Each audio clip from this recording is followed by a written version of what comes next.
And today we start out with a very special guest. And we're talking about things that are going on in the future of the city. Well, we have the All-Star Game coming up here in a couple of weeks. And a member of the 1996 National League All-Star team, just a few years ago that was, Ricky Bottalico joins us now on the podcast. Ricky, how are you, buddy? Good. How you guys doing? Excited to be on.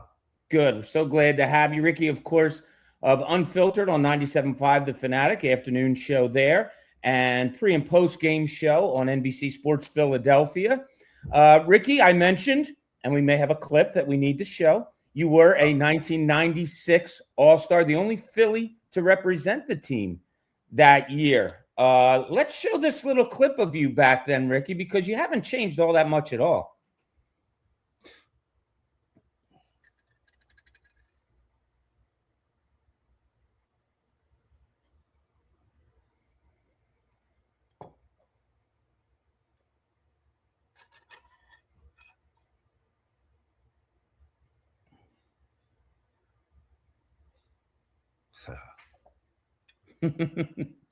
I mean, you're Do you have sound with this, or is it? Facing Cal Ripken was not the funnest thing at that given point. Bob, you may remember in that game, he broke his nose taking pictures. Right. So I wanted Tim to hear this story. So, Ricky, that was your inning. That was your fifth inning right there. Yeah. You faced Pudge Rodriguez, struck his ass out. You had Cal Ripken, made him fly out, I believe. Then it was Brady Anderson. Was that the year that Brady went for like 50 home runs and 140 RBIs? Yeah. Okay. He was roided. Yeah. He gets on base due to an error by your third baseman. I guess it was Chipper. Ken Caminiti. Oh, Caminiti came in. Chipper was the starter, though. Okay. And then you get Jay Buhner to line out to center field to end the somewhat perfect inning if it wasn't for Ken Caminiti. But let me tell you about the Caminiti thing. When that happened, it was pretty easy play. I mean, it was a left-handed hitter. It was like a two-hopper on AstroTurf to Caminiti, and he boots it, and he comes like over to me and like throws the ball in my glove and goes, had to be you pitching right now, didn't it? As if these people don't hate me enough already, he said. It was kind of funny. That is funny. I noticed, like, when you're introduced, before it even gets to the game, you put your hat up, it says, "Hi, Graham." What did your grandmother mean to you that you wanted to kind of get that message out there? In all honesty, all my family members were there, with the exception of my grandmother. I mean, she was older at the time, so she was in Connecticut. So obviously watching the game on TV. So I just kind of wanted to tell her hello and, make her feel good that she's being thought of before the game. So, I mean, it would have been nice to have her there, but it was one of those things where we just couldn't do it at that point. Ricky, what were the nerves? They announced you have 62,670 people in Veterans Stadium at the time. What were your nerves? I was more nervous to the fact that I was the only Philly, and I didn't want, we had a shutout going, and that's what we ended up, I believe we won the game 11-0. 6-0. And I'm thinking to myself, man, don't go out there and just have a blow up inning. Cause I mean, that was like, you get a standing ovation on the way in, and like the whole way in, I'm thinking, all right, just don't screw this up. I mean, so I don't know if it was really nerves or it was just one of those things where, it was a bad thought going through your head. But I mean, my whole thought process was, be yourself. Just try to get through the inning. Try to make the fans proud is what it really kind of came down to. Was there a specific guy you were excited to be team? Like Barry Bonds gets the ball hit to him there in left field by Cal Ripken.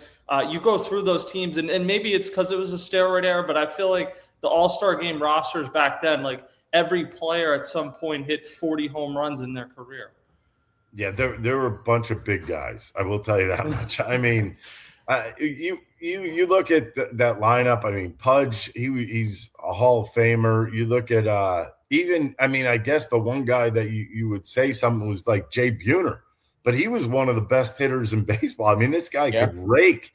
So it was always a challenge. You knew, let me put it this way. Bob was around. He used to watch. When you left the pitch out over the middle of the plate, there was a good chance it was going for a ride. And the way those guys hit the ball back then, I know a lot of people would say, well, nowadays they hit the ball so much harder. I don't know. I mean, I ended up playing with Mark McGwire, and watching him take batting practice was like me taking batting practice at a little league field. It was like a joke. And you know what? It wasn't fun. I'm not going to sit there and lie to you to say that it was great going up against these guys where you knew they were popping needles in their butts. I mean, it wasn't. It turned out to be good for baseball in a sense that there were a lot of home runs hit. But then, I mean, I always looked at it like these guys are stealing money out of the guys' pockets that aren't doing it. And that's the way I'll always look at it. Like I was thinking to myself, well, Barry Bonds was probably making one of the first guys to make $20 million. A-Rod, another one. Giambi, another one. They're stealing money from the rest of their own teams because, as you know, teams have a budget. They're not going to go over it. And I was always kind of like one of those guys. I actually stood up when Donald Fair, he was the president of the Players Association, came into a meeting when I was with the Cardinals. And his first thing that he said is, sooner or later, they're going to want testing for steroids. And I stood up immediately and I said, why don't we do it right now? You know what? Sit down. I'll talk to you after the meeting. Like, he wanted no part of that. They knew about it and they did nothing about it. Like they literally hoped it would just go away, and it wasn't going away. I looked through the team that you were on back then in '96, Ricky. You had Bonds, as we said, Fred McGriff, Mike Piazza, Dante Bichette, Chipper Jones, coming off the bench, Ozzie Smith, and Tony Gwynn.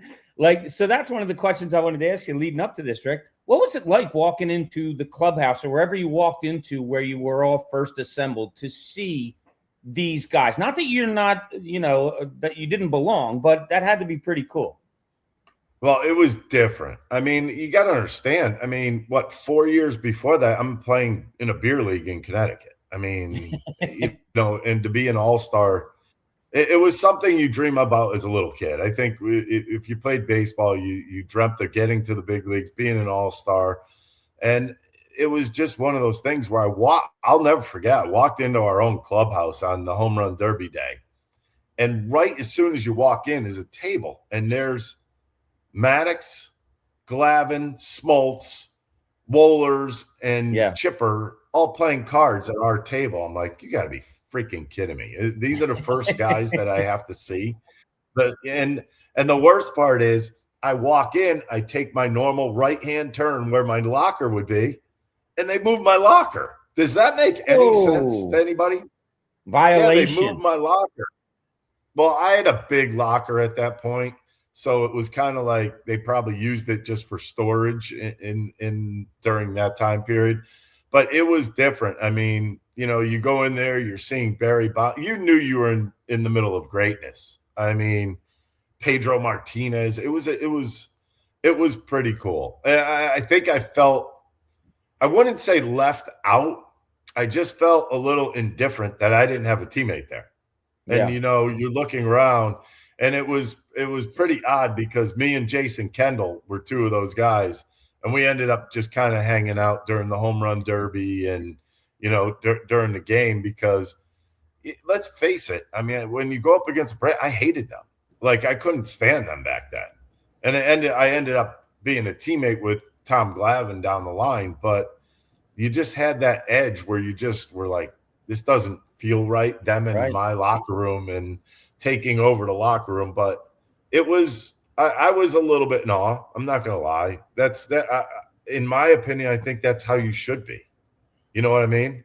Yeah. But absolutely. I think a lot of guys, like nowadays, I think it's so much different that there's so much acceptance for everybody.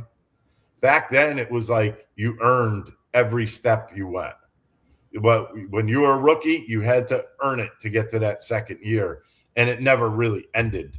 In baseball, you always had to get to a different level. You wanted to get to your 5 years, then you wanted to get to your 10 years. There was always a different level that you had to take those steps up, and it was almost like a membership fee you had to pay. You have a very busy media schedule these days, but as the only All-Star then, what was your schedule like leading up those days in terms of local TV, radio, everything? What was the what? How many interviews did you have to do? What was Because that? you're the only guy representing the Phillies. Oh. Yeah, I pretty much especially on the day before the game on the home run derby day, I had to put in, I think I had about 9 packs on my back and in my pocket, 9 microphones all lined up all over the place on me. So it was baseball. So I thought that was pretty cool. And it was just like one of those things where it was a little different, but I got to host This Week in Baseball. I had to go around and interview all the players that were on the field. I was actually on Arliss. Arliss was an agent show back then, and it was on HBO. I got on that show. So, I mean, there was a lot. I mean, every local station I had to do something with. Let's see, plus all Connecticut stations that were down there. So, yeah, a lot of packs, microphone packs on my back.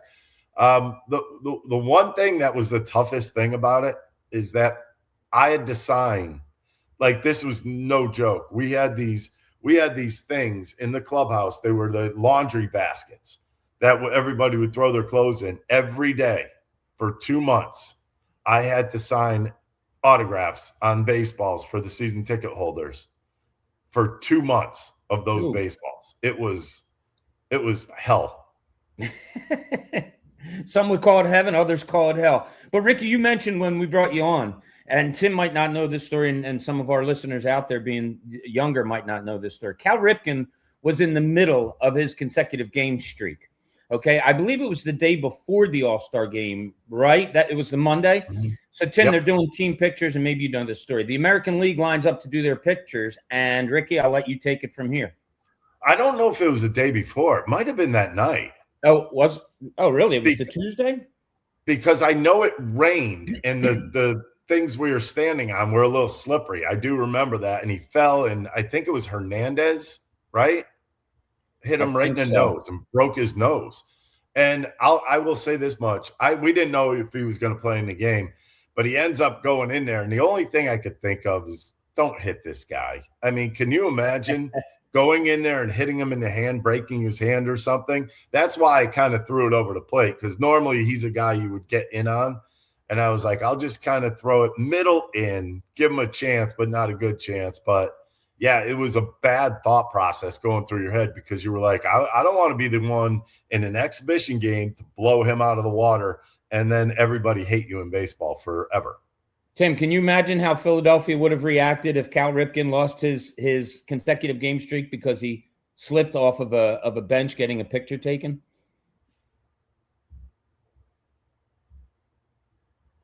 Sorry, my mic was muted. They're doing construction on my street, but it would be something. It's like the second to the Kevin Costner, Cal Ripken rumor that's been out there for forever. But the last thing for me, I guess, on the All-Star Game, is there anything this year you're looking forward to seeing? I think it's fair to say Citizens Bank Park is nicer than the Vet. Is there anything different you're hoping to see this time around? I don't know if they're doing I mean, I guess they changed up the home run derby a little bit. There's no more timer on it. But how far are they going to hit these golf balls that they're hitting? Yeah, right. I mean, it is going to be ridiculous where some of these balls are going to land. I just think the energy is going to be a little different. Obviously, it's a different stadium than Veterans Stadium was. Veterans Stadium was huge. It was cavernous. And it was odd because that night was the smallest I've ever seen it, because it was past standing room only. I mean, it was mobbed. And like when you're in the stadium and you can't see a seat, it feels like it's right on top of you. And I think Philadelphia is not going to disappoint. That area down there, I know there's going to be 5,000 people at the game, but I would say I bet you there's 100,000 people in the area with stateside lot. I love that type of atmosphere. I just feel like that night is going to be like a big tailgate party outside. I think it's going to be one of those things. And as far as the game is the game. I think the home run derby is actually one thing that a lot of people are looking forward to see at Citizens Bank Park, because it's fun. It's one of those things where guys just tee up, and Kyle Schwarber is going to be in it, and he's going to hit bombs, and it's. And like I said, I know that they wind these balls about as tight as they will go for this home run derby. And these guys can hit the ball. And it's going to be interesting to see how far these guys – I mean, it wouldn't surprise me 550. I mean, even over that. It wouldn't surprise me, especially if it's warm like it can be in Philadelphia, and if the wind's blowing out a little bit. Woo! I mean, to me, that's kind of fun. I'm just – glad I don't have to pitch in it anymore. And you know what, Ricky, just a side comment here. I love the baseball All-Star Game because unlike the other professional All-Star games, it's like you can't not go hard. You're not a pitcher that like, oh, I'm just going to throw at 80 now, or I'm just going to, half swing or anything. These guys have to play hard, because if not, bad things are going to happen. You're not going to show yourself the way you want to show yourself, as opposed to other sports. But that leads to my question to you, Ricky. Who's an all-star on the Phillies this year? How many do they have, and who do you think they are? I think the locks are Duran, obviously Christopher Sanchez. Mm-hmm. I think Schwarber is an ultimate lock. Now here's where it gets a little fishy, because I think Brandon Marsh is getting in by vote. I think he deserves to get in by vote. So I think he's in. So now we're looking really at Schwarber, right, is one of them. And then you look at Zach Wheeler. Has Wheeler pitched enough this year to get in? I think that's the question that will go out there.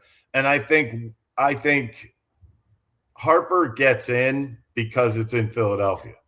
Yeah. I'm not so sure his numbers would get him in right now. I mean, he's still got some time to put up numbers, but I mean, Bryce is Bryce, and everybody knows it. But I think Major League Baseball knows that the fans of Philadelphia want to see him in this game. So I think he gets in one way or the other. So you got 6. You got 6. Yeah. I don't think you could really go over 6. No. I mean, I think this last weekend, though, maybe helped Bryce Harper a lot, having those signature moments. Obviously, Kyle Schwarber has been trending in that direction. What did you make of this last weekend overall? Because excluding Thursday, which almost felt like a different series because of the off day on Friday, Saturday and Sunday, those to me were some of the more memorable games I've ever covered. Yeah, there's a dual thing here. I mean, when you think about Kyle Schwarber was basically brushed away for a 3 home run game. I mean, let's be completely honest about this. Harper gets that cycle, and you could tell when he got to third base that was something that he's wanted his whole life. I mean, let's face it. He has goals, and now I think the only goal left is to win a World Series. And, that's not just on him, which probably makes it tough on his psyche. But it is one of those things that's probably one of his goals, is just to win a World Series now. He's got the cycle. He's got MVPs. He's got everything. Well, maybe a Gold Glove he probably wants. But, I mean, that weekend, that was pretty special. Schwarber hits 4 home runs. Harper just explodes. And I think you're right, Tim, in the sense that because he hit for the cycle, more people will notice. Oh, Bryce Harper's still alive. Bryce Harper could still play the game. And that could actually kind of push him over the top for the All-Star game also. So, I mean, there's a lot of little nuances to this past weekend. The other thing that came out this past weekend, the Mets stink. I mean, no, I'm talking about like fundamental plays, and that includes Bo Bichette. I mean, he had a ground ball to him, tapping his glove, throw. I mean, I don't know. The one play that really stands out, I know a lot of people say the Soto running mistake, because that was pretty bad too. But Stott hits a fly ball to left. Did anybody see this where Soto deked? And it literally was, if he just went one step back, he would have caught the baseball. I don't know what he was doing. It's just, that dude is mind-boggling. Once in a while, he'll go and make a play like he did down the left field line that day, And then he'll just, who is this guy? I mean, that's why I'm happy the Phillies never got into that one. Yeah, the Vientos thing, I think on what was it, Saturday night, I believe, where what did he do? He hit a foul ball, and then he just like strolled back to the batter's box. It took him like 20 minutes to get from first base back to the batter's box. Like, I'm sitting there thinking, what is going through these guys' minds? If I'm a teammate and I'm looking at him, like, come on, dude, let's go. We're playing a game here. We're not, it's not all about you. Mets are in a bad place. I totally agree with you. But it brings to my question to you, Ricky. What's the identity of this Phillies team? We've seen them do what they do this year, from bad to pretty good, and gotten themselves in a decent position. What's not only the identity now, but what's the identity that they have to be to sustain success? I just think they're a good team. I don't know. If I was doing tiers, and I've said this, I think the Dodgers, Braves, and Brewers are all on one tier right now. Now, Can the Phillies enter that tier? Yes, but they have to start beating good teams. I mean, I think that's been their issue all season long. They didn't, the Braves, the Brewers, the Dodgers. I mean, these are the teams that you have to beat. But I look at those three as top tier, and then I have the Phillies by themselves. Like, I don't have anybody else that's in the Phillies tier. Like, the Phillies aren't quite right now up at the top tier, but they're not in the lower tier, because that lower tier to me is teams that are close to 500 and don't really have that look that they could go way above 500. Right. Okay. So I think there's literally like 12 teams in that bottom tier, and then you have the Phillies in the middle. I just think that's where they are. But to get over that hump, they have to start beating those teams above them. That's really the bottom line. And I know right now, I believe they have 7 series in a row against subpar teams. Yeah. And then they come out of the All-Star break, and the Mets stink, like you said, but you got the Dodgers and Yankees in that first homestand, which should be tough. The last thing for me, kind of along those lines, is I think we all look at offense, probably a right-handed hitter, and say it's the biggest need, but you have fifth starter or fifth starter, maybe another lefty reliever. Do you still think offense is the biggest need at the deadline, or is there something else that jumps out more to you now? I think you're very solid in starting pitching. I know a fifth starter, but look around baseball. I mean, a fifth starter is should be the least of your worries right now. The only thing you don't want to see is a bullpen game, because you don't need those guys getting any more blown out than they're going to be by the end of the season. I don't know. I would say a bullpen arm, and I'm talking like a late reliever arm. I don't have all the trust in Keller this year.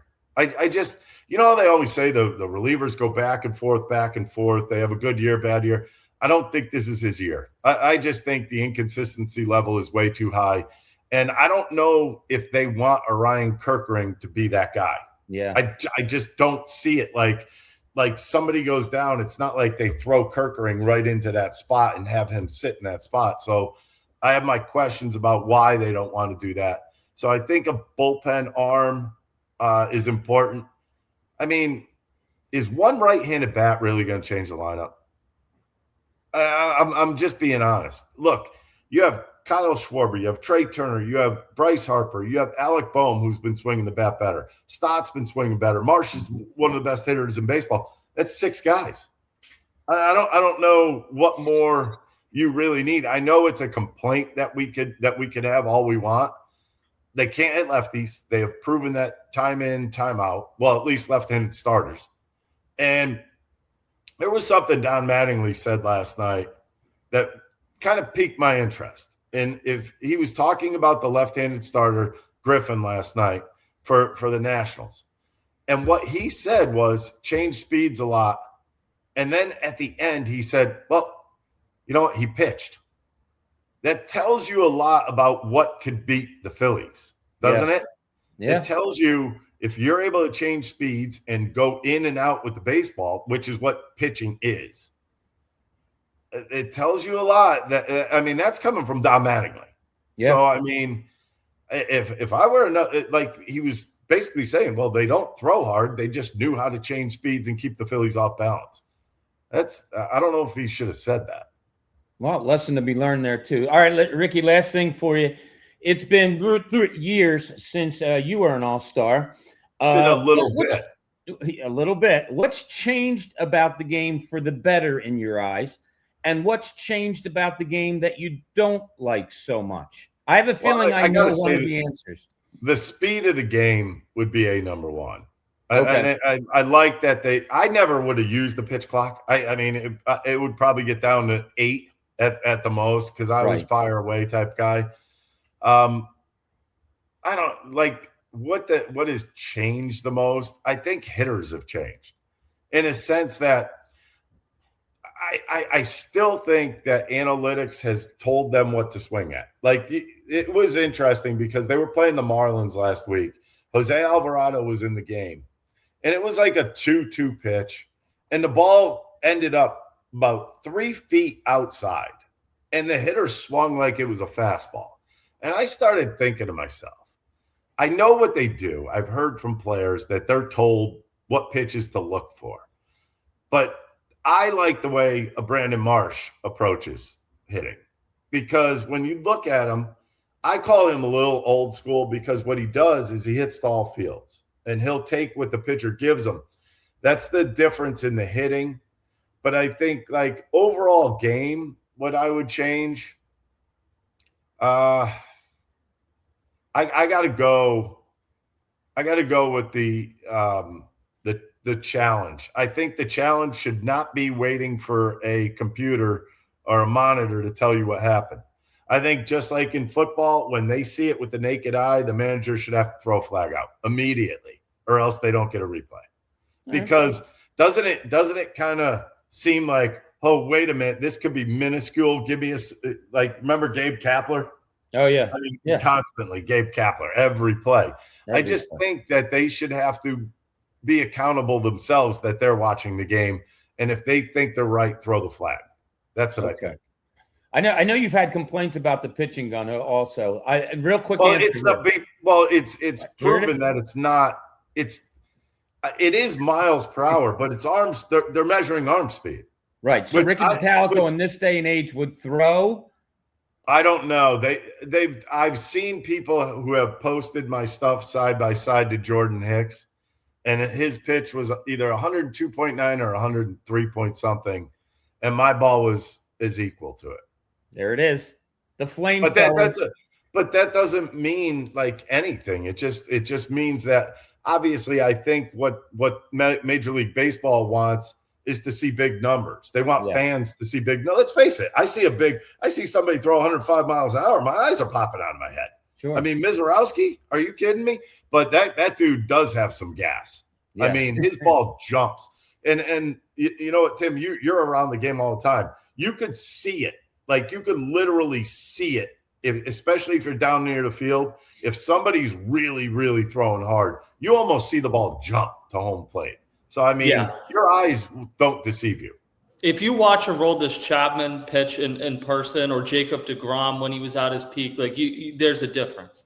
Yeah, it is. Mizorowski's like that too. Yeah. And you didn't see it, but I did, Tim, and a Ricky Bottalico. It was just different. That's what I'm telling you. It was just different. Ricky, listen, thanks so much. Thanks so much, guys. For joining us. Ricky.